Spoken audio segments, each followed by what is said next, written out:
Halo, jumpa lagi dengan aku di channel Tony Sultan.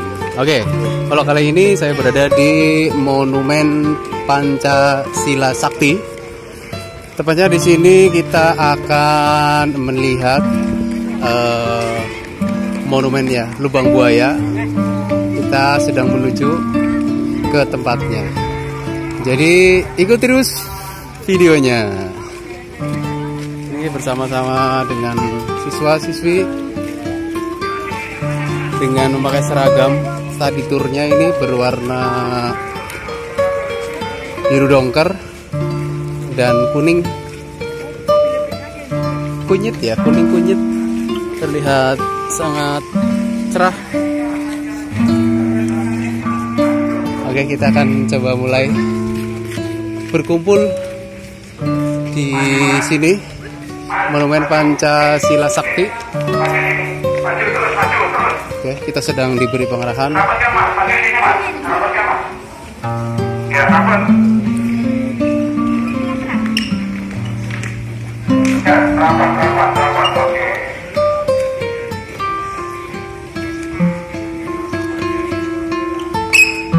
sampai menunggu apa?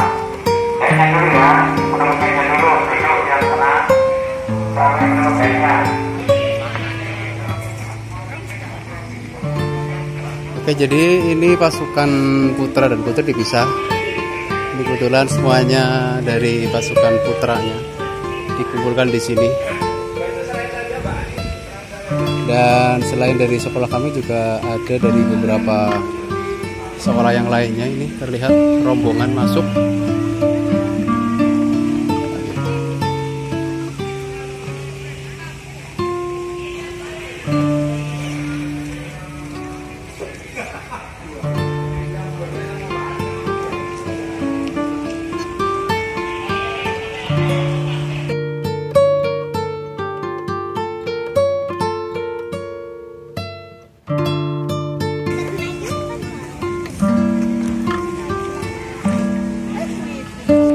Ya direkam ya, direkam nanti mohon diperkirakan barangkali nanti keluar dalam kuis ya, jangan sulit dan direkam sekali orangnya. Paham ya? Oke. Aman. Selamat pagi. Pagi. Ya, kurang kompak. Selamat pagi. Oke, kompak.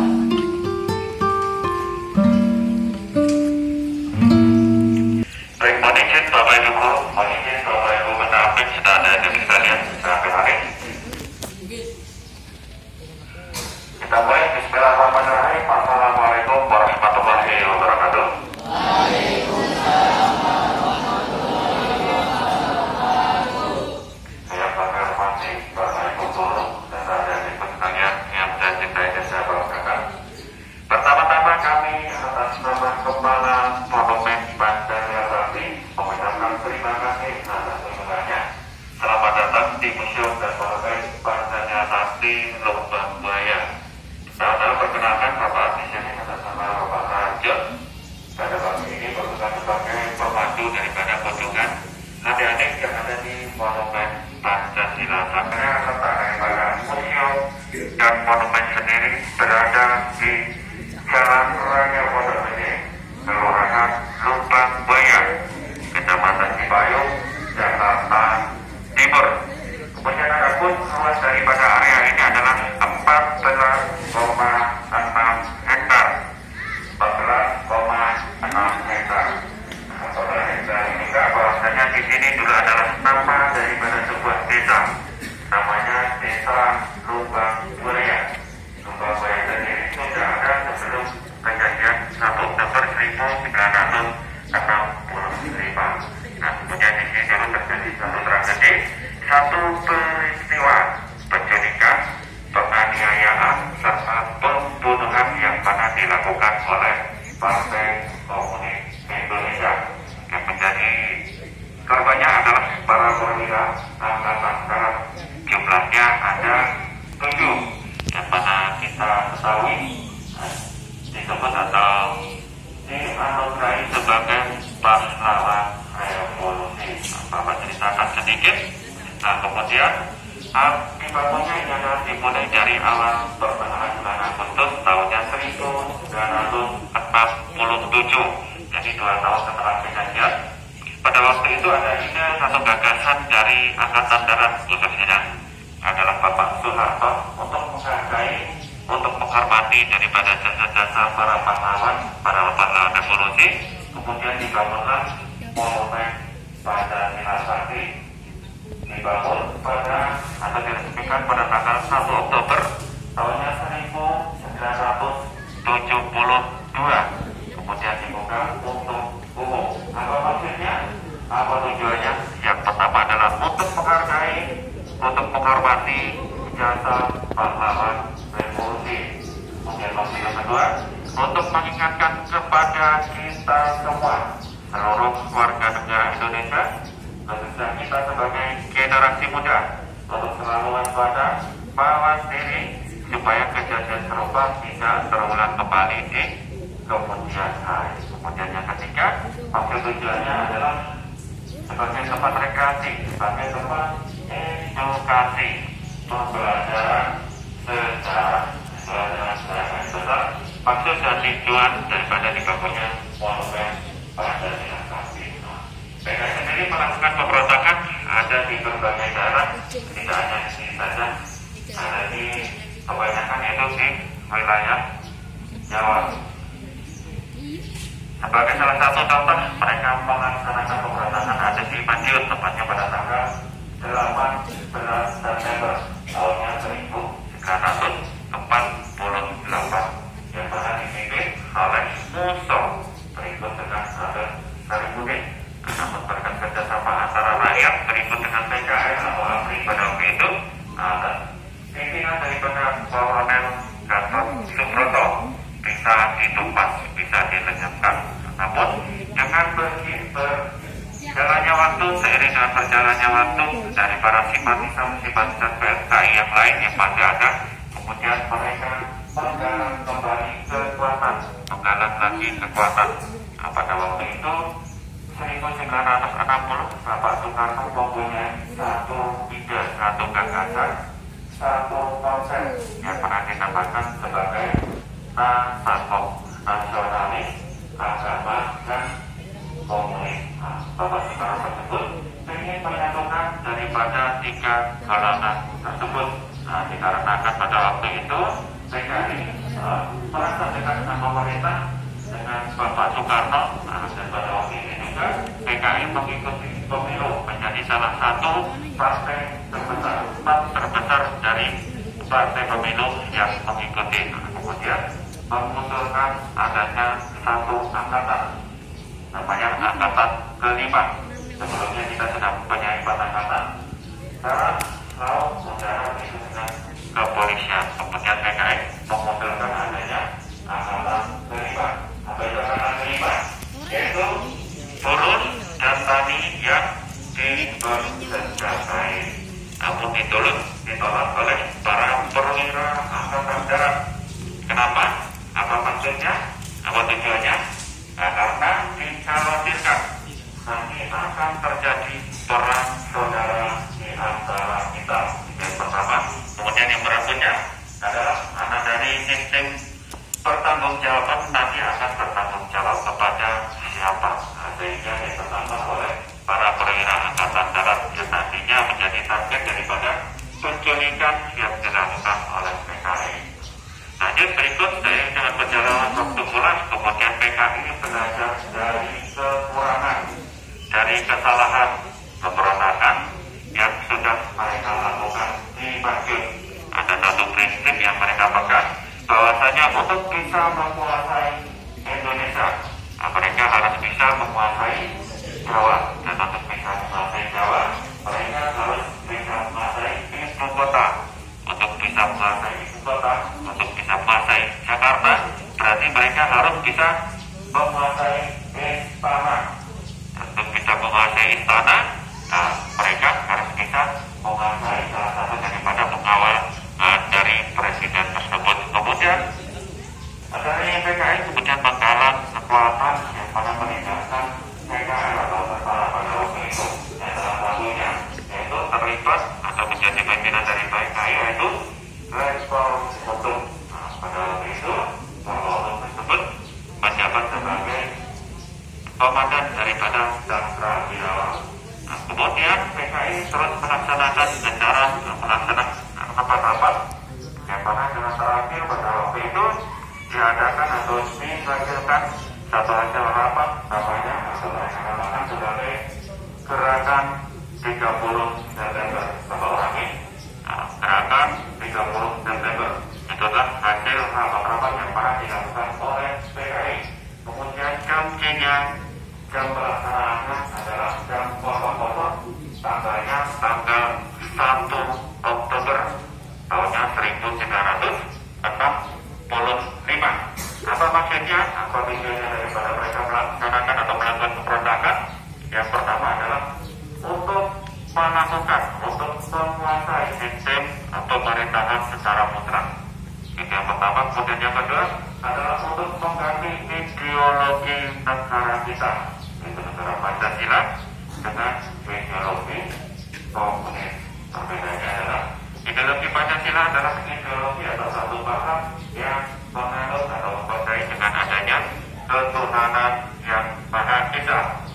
Sedangkan ideologi komunis adalah satu paham yang tidak mengakui atau tidak menyetujui dengan adanya Tuhan. Berangkat dari itu, kemudian PKI menganggap bahwasanya para perwira angkatan tersebut adalah lawan daripada politik mereka, kemudian menjadi target penculikan daripada PKI. Siapa saja yang menjadi korban? Yang pertama adalah Letnan Jenderal Ahmad Yani. Dan yang kedua ada Mayor Jenderal M.T. Haryono. Kemudian yang ketiga ada Brigadir Jenderal I.I. Panjaitan. Yang mana ketiganya dibawa ke sini, dibawa ke Desa Lubang Bayang sudah dalam keadaan meninggal dunia. Kemudian ada 4 korban yang masih hidup dibawa ke sini. Yang pertama adalah Mayor Jenderal S. Parman, Duwodo Parman. Kemudian yang kedua ada Mayor Jenderal Suprapto. Kemudian yang ketiga ada Brigjen Sutoyo. Dan yang terakhir adalah juga daripada Bapak Nasution, yang pada waktu itu sebetulnya menjadi target utamanya adalah Bapak Abdul Karim Nasution, namun bisa melarikan diri dengan cara melompat dari pagar yang ada di belakang rumahnya. Dan dibantu oleh putri beserta dengan istrinya, yang mana pada waktu itu yang menjadi korban adalah putrinya atas nama Ade Irma Suryadi Nasution, terkena tembak di bagian punggung belakang. Kemudian dirawat selama 6 hari, meninggal pada tanggal 6 di RSPAD. Kemudian korban yang ketujuh tadi adalah seorang ajudan, namanya adalah Letnan 1 Gere Andreas Sedia, adalah ajudan daripada Bapak Nasution. Dari para korban tersebut kemudian dibawa ke sini ke Desa Lubang Buaya, yang membawa yang menjadi adalah pasukan Pasopati, yang mana dipimpin pada waktu adalah Letnan 1 Sularis. Kemudian dibawa ke sini diterima oleh tim penerima. Dalam tim ada di sana ada rumah, ada 3 rumah di sana. Yang pertama adalah rumah penyitaan untuk para korban tersebut, dibawa ke rumah tersebut yang masih hidup ataupun sudah meninggal dunia. Kemudian dari yang masih hidup dipaksa dibawa ancaman, dibawa sekarang. Beliau dipaksa untuk menandatangani surat surat yang mana berisikan tentang Dewan Jenderal. Apa itu Dewan Jenderal? Dewan Jenderal adalah isu yang dilontarkan PKI terhadap perwira angkatan darat, yang mana kumpulan daripada jenderal-jenderal yang akan melaksanakan atau melaksanakan pengambilan kekuasaan secara paksa terhadap pemerintah. Namun tidak benar dan dibenarkan, sehingga para perwira yang tadi diculik tidak perlu memberikan putusan tanda tangan, sehingga terjadilah rasa sakit hati, timbul rasa sakit hati kepada dimiliki oleh PKI, dan kemudian disiksa. Terakhir satu persatu korban semua itu dibunuh. Setelah itu jenazahnya dimasukkan ke dalam sumur, dengan ada sumur namanya sumur maut. Untuk lebih jelasnya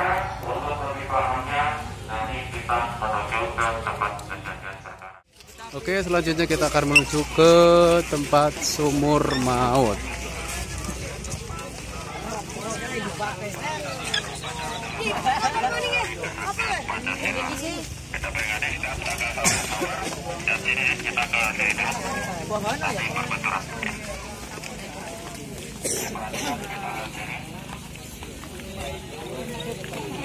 Yuk ikutin gayanya yuk.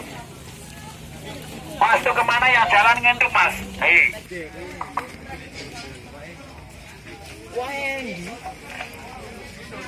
Ya yang di belakang silakan mendekat, silakan mendekat.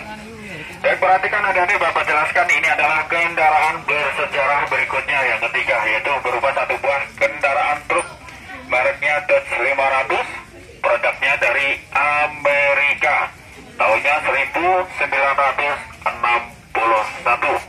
Ini bukan merupakan kendaraan dinas dari TNI Polri atau TKR pada waktu itu.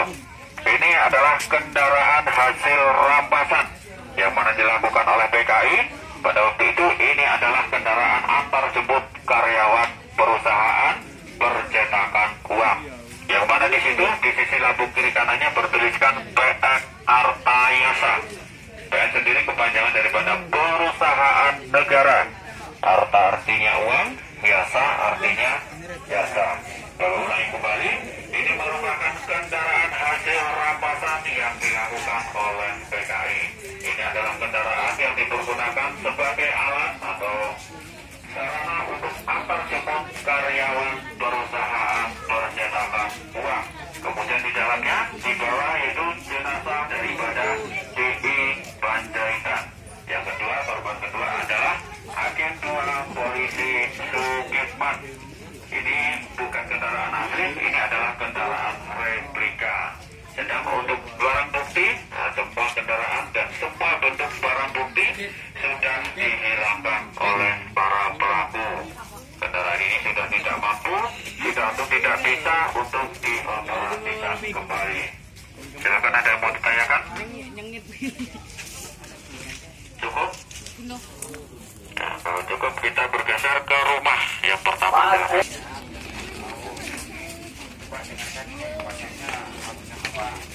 Ya, silakan merapat. Ini adalah rumah bersejarah yang pertama. Dulu di sini ada 10 rumah, sekarang tersisa 3 rumah. Karena apa? Karena 3 rumah tersebut, 3 rumah ini adalah berkaitan erat dengan kegiatan yang mana dilakukan oleh Partai Komunis Indonesia. Bapak jelaskan, yang pertama adalah rumah dapur umum.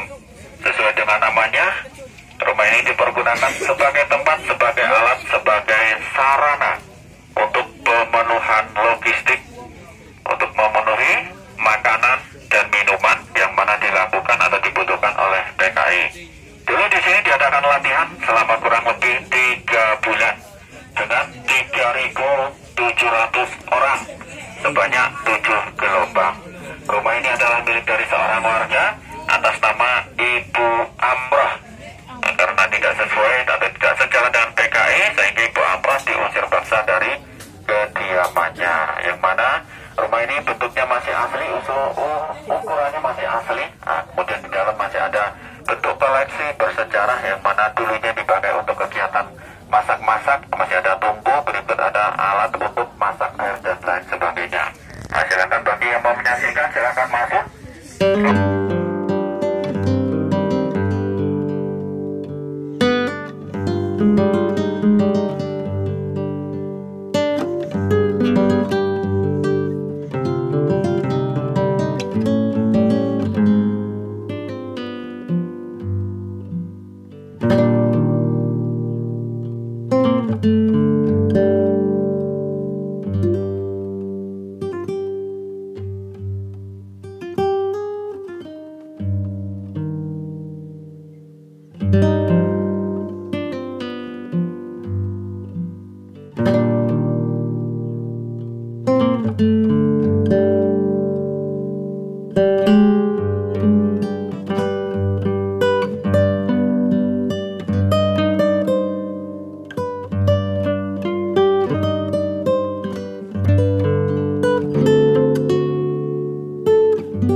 selanjutnya masih ada bentuk barang bukti yang mana menjadi saksi bisu daripada kekejaman 1 Oktober 65. Di dalam masih ada meja kursi, kemudian ada alat jahit, kemudian ada lampu-lampu petromak yang mana dipergunakan oleh PKI sebagai sarana penerangan. Nah, baik, sambil berjalan ada yang mau ditanyakan? Kalau tidak ada, silakan yang mau menyaksikan silakan masuk.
Rapat ya mas, rapat kanan kiri tolong disamakan yuk.